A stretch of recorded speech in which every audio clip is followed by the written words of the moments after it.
what you are all thinking. It is the elephant in the room, so we'll just start there. You're wondering, wait a minute, did we not just hear him preach? And did he not just preach last night? And why is he speaking 7 times in 2 days? And I have an answer. It's because I had not yet heard Lowell Cooper's excellent presentation on diversity and culture. See, now, Elder Miller, if you were to call me and say, hey, Karl, would you like to come and preach 7 times in 2 days, I would simply say, Bill, it's difficult.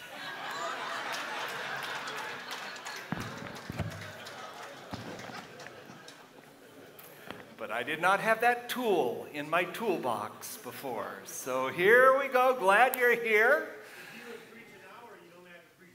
If I preached an hour, I'd only have to preach 4 times. That's true. Okay. Thank you, sir. I think. Thank you. So we're going to talk about the next value of the Potomac Conference, namely team. And I think team and team building and being a team player, I would hope all of us would agree, yeah, that's really important. We don't want to hire people in the Potomac Conference that are narcissists, right? That we all believe in team.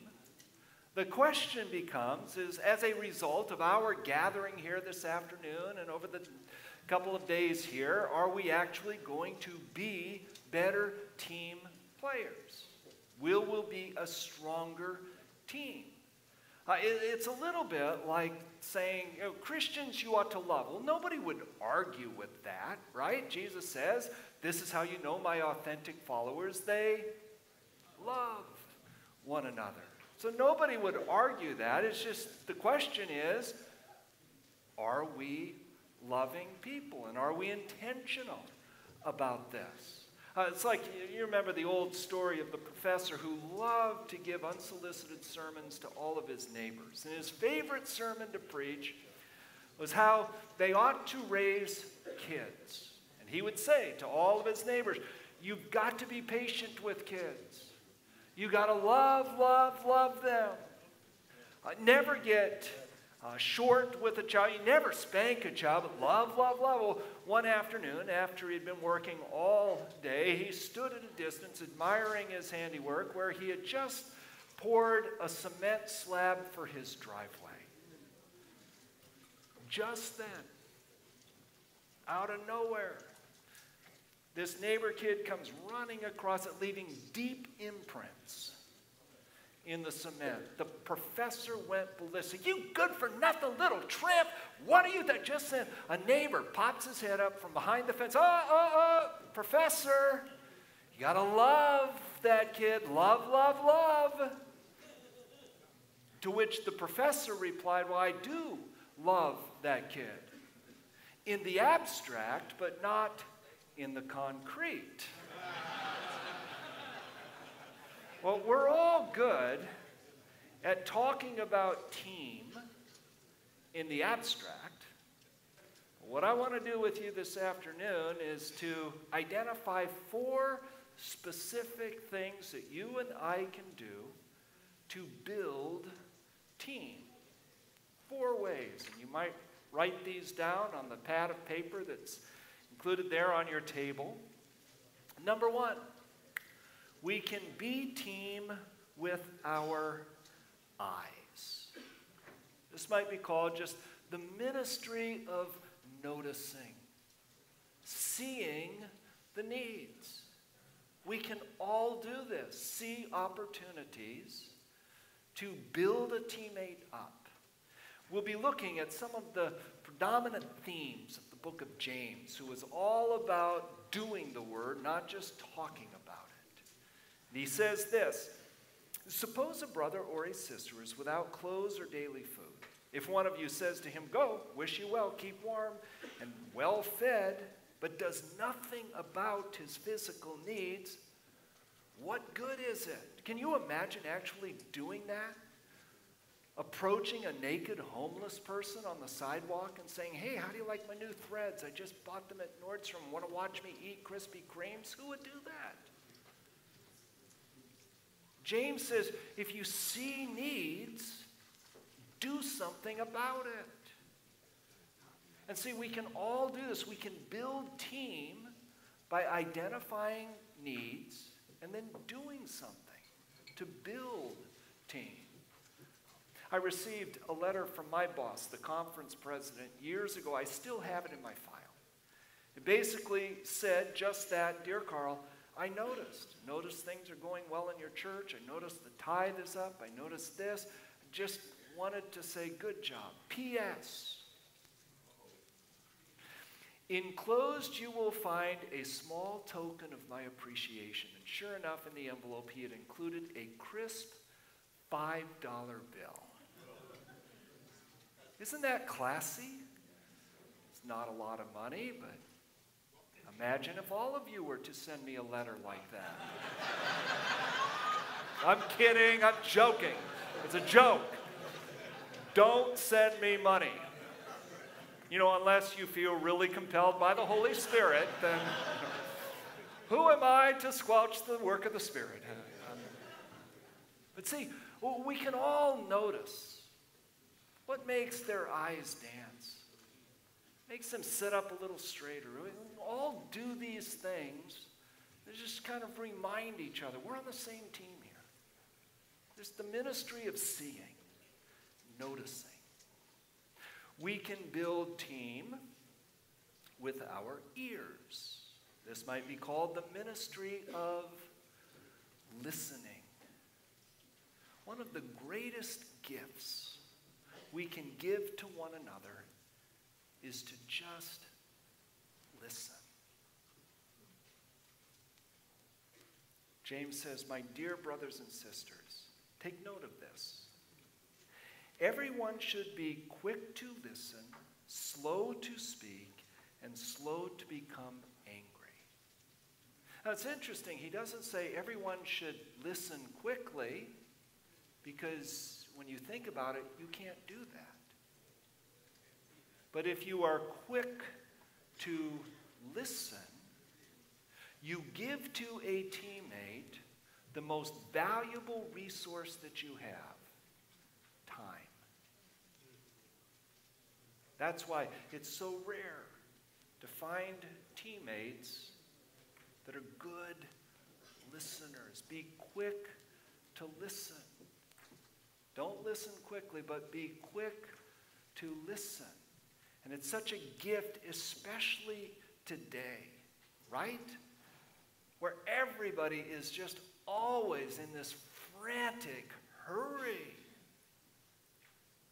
You know, you ask somebody, so how are you doing?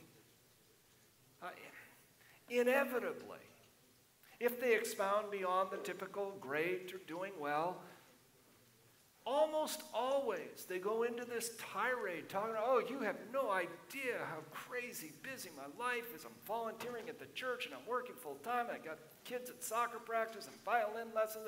When's the last time you asked somebody, how are you doing this? I just don't know what to do with all my free time. Who lives like that? Meyer Friedman actually labeled it a disease. Hurry sickness. Medical doctor. And he says hurry sickness is killing us emotionally, mentally, and spiritually.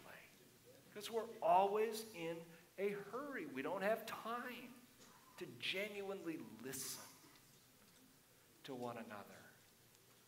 So I thought it'd be fun if we did kind of a mass confession thing here and just raise our hands together if you see any symptoms of hurry sickness in your life, okay? And I'm going to give you a scenario here so that you can assess. But see, this is kind of what I'm talking about. Yeah, hurry up. We get where you're going on this. Just go ahead. So, if you have ever checked that box after downloading some software that says, I have read all of the terms and agree to them, okay? And you check the box, you lie, even though you know. You don't have time to read. There, real honesty down here. Or if you've ever hit an elevator button more than once, you know that doesn't work, right? Okay. Or here's the surefire way to tell if you have hurry sickness. If you're in a store and there are 2 lanes open, if you find yourself counting how many people are in each line, right? If it's a tie, then you start counting how many items are in each cart. If it's still a tie, then you commit to one line, but you mentally mark who you would have been in the other line, right? And then if they get through first, you're depressed the rest of the day. Huh? I had one mother tell me, well, that's why I have 6 kids. This way I can shop at Costco. I put 1 in every line. Okay, now, confession time. How many of you see at least one of the symptoms in your spouse? Anyone? Yeah, in yourself. How about that? Yeah, that's all of us, isn't it? Richard Swenson observes how even our language venerates hurry. We send packages by Federal Express, use a long-distance company called Sprint, manage our finances on Quicken, schedule our appointments on a day runner, diet with Slim Fast, and swim in trunks made by Speedo. Like, I don't swim in Speedos. But there are men who do. And they definitely should not. The Bible is very clear on that one. Right? Amen? Have you ever had somebody just sit and listen? Maybe when you're going through a hard time. I can think of many, many stories to share. Way back, I remember when the conference president called me into his office, and he said, the executive committee has voted to put you at the North Creek Church. And I was just out of the seminary. I'd never pastored before. I didn't even know there was a church at North Creek. Well, yeah, that's the deal. There's not, but you get to start it. I begged him, please don't make me do this. Followed up with nasty emails and threatening voicemails and letters and so on. I still remember he said, Karl, I feel so honored that you would feel safe enough with me as your boss to share your true feelings. Now go start the church. So we started meeting in a room about half of this size that we rented. The first Sabbath, I was preaching to my congregation, which was comprised of one couple and my wife. That was it. In the middle of my sermon, the couple got up and said, hey, we're really sorry. We promised some friends we were going hiking in the mountains with them, so we got to go, which left me preaching the rest of the sermon to my wife. If you're taking notes, you can write this. That never is a good idea. There were times when it just got so discouraging. I remember at one point, I was in my unfinished basement, poring over the classified ads in the Seattle Times. This was in the old days when this is how you would do job searching, right? And I had this very angry prayer going, God, I am done with pastoring. This isn't what I signed up for when I went into the ministry. I am so over this. Get me a job. I'll flip hamburgers. I'll do anything. I can't. In the middle of this prayer, the telephone rings. Keith, my head deacon, 6'4", 240 pounds. He didn't even say hello. Instead, he said, Haffner, look, I know we're going through some really tough stuff right now in the church, but if you ever think about bailing on ministry, I will come to your house and break both your legs.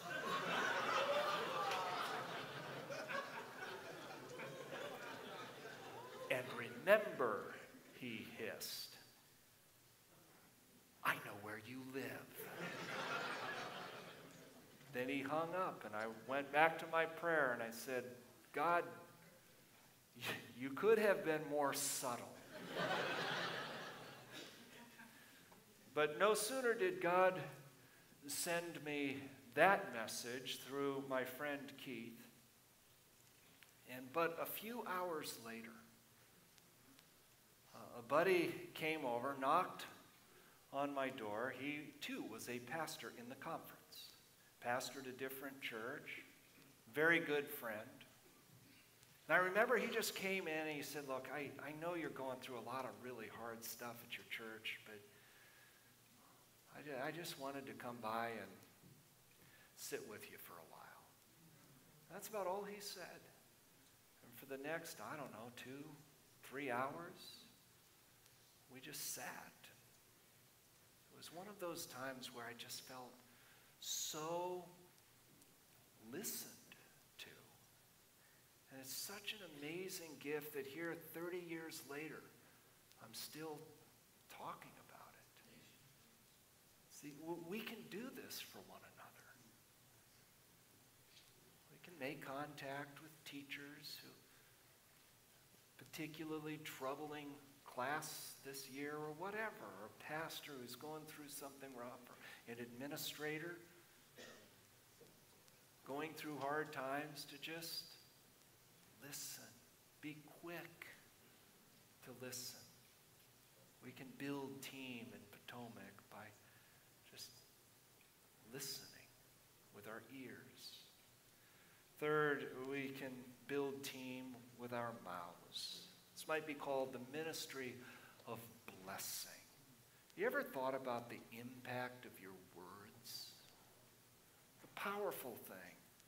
James says, if anyone considers himself to be religious and yet does not keep a tight rein on the tongue, he deceives himself and his religion is worthless. I love James. He's so in your face.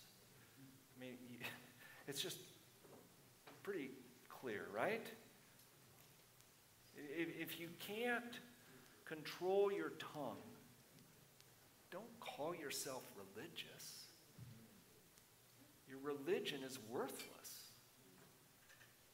And think of the ways we can build up team in the Potomac Conference by just the things we say to each other and about each other. Incredible potential of the tongue. This is why James unpacks different metaphors, grappling after the right image to help us get this. He says, your tongue, well, it's like a bit in the mouth of a horse. Something so small can control such a powerful animal. Your tongue, it's like this rudder behind a big cruise ship. Something so little can control something so large. Your tongue, it's like one spark in the Amazon that can do enormous damage. Billions of dollars of damage. One little spark. The words you speak. I'll give you a picture of this. Jane Van Leuven is exactly my age, which is to say she's really old. And yet she can remember back when she was a teenager, when that was a long time ago. And she writes, when I was 13, I figured it would just be easier to drop dead. I didn't know that I had hit the customary angst of puberty. I thought it was just me. Growing up in my family was like sharing a hotel with a few other guests you only saw at meals. My businessman father didn't have much interest in kids. My attractive mother and her wardrobe lived in this social world, so I just hid in my room and read books. In 8th grade, what I had, brains, grades, leadership skills, didn't count anymore. The only thing that counted, looks. Now, I was just a skinny kid with braces, zits, straight hair. A true plain Jane. My family's word for me was homely, and they said it a lot. Here, all these decades later, she still remembers the sting. Their words. My dad told me I should just learn to take a joke. Oh, she goes on to tell of how she went to a concert, Roger Williams, the renowned pianist. She said he just mesmerized the crowd that night with his music. And when he finished, they jumped to their feet and demanded an encore, and then another, and another, and another, and another, until he had played more songs as encores than he had in the actual concert. And finally, he joked with the crowd that night, look, I don't even know any more music. But he said, I'd love to meet all of you if you want to make your way to the front of the stage here. And so a long line formed, and Jane found her way in the very back of the auditorium. For almost 2 hours, she waited in that line until at last it was her turn to meet Roger Williams. When he saw her, he said, well, hello, pretty girl. I was stunned, Jane writes. No one had ever called me pretty before. My mouth must have fallen open because he laughed and said, yes, I do mean you. Really? Then with tears rushing to my eyes, I watched him sign my wadded-up program and turn to greet others. That night, I went home and I locked myself in the bathroom. I stared at myself in the mirror for a long time. I practiced my smile and whispered the words to myself very softly, over and over and over again. Well, hello, pretty girl.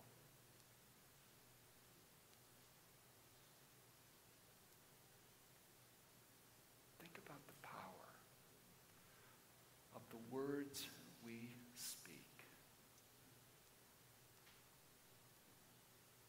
What you say today to one of your colleagues might stay with them for the next 30, 40, 50 years. Talk about building team, right? Just what we say to each other, what we say about each other. I think this point right here might have the potential to build team like nothing else we could talk about. Just the words we speak, the ministry of blessing. One more. Just the ministry of doing. It's wonderful to gather like this and to think together, how can we build a stronger team in the Potomac Conference? I love these kinds of gatherings, but we are challenged by the central theme of James, who says this, do not merely listen to the word and so deceive yourselves, do what it says. It's one thing to talk about how do we build team, but then it's another thing to actually do these things that build team. Many years ago, I was in New York City. It happened to be the same weekend that they were opening just off Broadway the play Tuesdays with Morrie.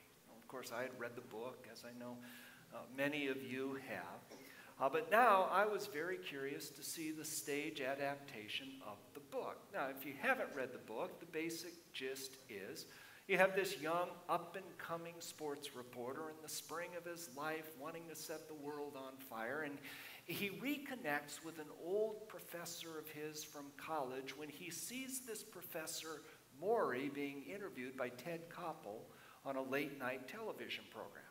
His professor's claim to fame is that he was dying of Lou Gehrig's disease.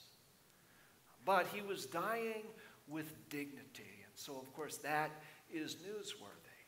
Well, they reconnected, and Mitch Albom decided he was going to fly from Detroit to Boston every Tuesday just to sit at the bedside of this wise old man who could tutor him on how to do life well. Oh, in the middle of this play, the actor who was portraying Mitch Albom was in the middle of this monologue. Suddenly he broke character. Now, we were seated right on the first row of the balcony. Just below us, there was a little bit of commotion. And so this actor broke character. Now, at first, I thought it was all scripted. This is just how the play goes. But it didn't take long to realize, oh no, this is not rehearsed. He looks over to a woman seated directly under us, and he says, "Hey, do you mind?" All the house lights come on. The woman goes scrambling after the microphone and announces, "Please, everyone just stay calm. We will get this matter sorted out momentarily." And then we see security walking toward the woman. And the actor portraying Mitch Albom says to the woman, "You need to leave because your hearing aid is bothering everybody. We can't even hear what's going on up here because of your hearing aid." She just sat there resolute. She said, "I'm not going anywhere. I have a ticket for this seat." The security officer said, "No, ma'am, you have to leave. You're bothering our other patrons. You have to leave." She said, "I'm not leaving." And with that, he grabbed her by the arm and started to drag her out of her seat. She ripped her arm from him and said, "Don't you touch me, you blankety blank. I'm getting an attorney, I'll sue." And he said, "Okay, fine." And so now we're all watching this drama, which was way better than that drama. She said, "I'm not leaving." And so the actor said, "Well, then we're going to have to send everybody home because we're not going to go on with the play until you leave." And back and forth it went until finally she said, "Okay, fine, I'll leave, but don't you touch me." So she stood to her feet, shuffled so slowly, ever so slowly toward the exit.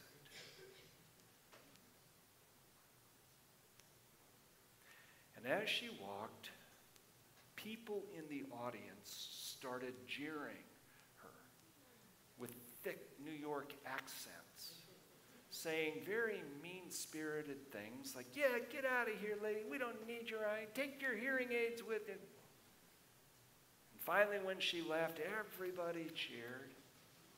They turned down the house lights, and the woman over the speaker system said, "And now we will resume Tuesdays with Maury."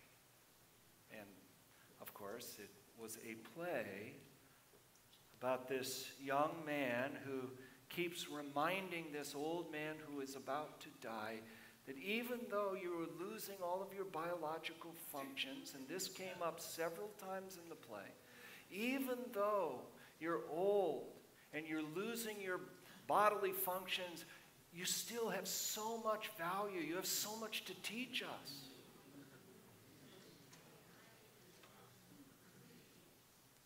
And when they finished, the place went crazy. Everybody standing to their feet, giving them a long standing ovation. So far as I could tell, everybody in the theater stood, except for me. I just sat there, reeling from the irony of this whole deal. I sat in disbelief, thinking, how on earth is it even possible to sit for nearly 2 hours and watch a play about how valuable every person is, especially someone who is elderly, and how we ought to celebrate this person and revere them for their wisdom and so on. We watched this for almost 2 hours. And then when we had the perfect opportunity to put the act into action, we just missed it. And I realized sitting there that at the end of the day, that's all it is. It's just an act. It's a play, a performance. James reminds us, look, don't just talk about treating one another with respect and building each other up. Don't just come around and talk about team. Do it. And see, the good news is we can. How? With our eyes, just notice the needs of those around us. With our ears, listen to people. With our mouths, speak words of blessing that build up the Potomac team. And with our hands, put it into action. Do things for one another. And by God's grace, may we build an amazing team in this conference that brings glory to his name.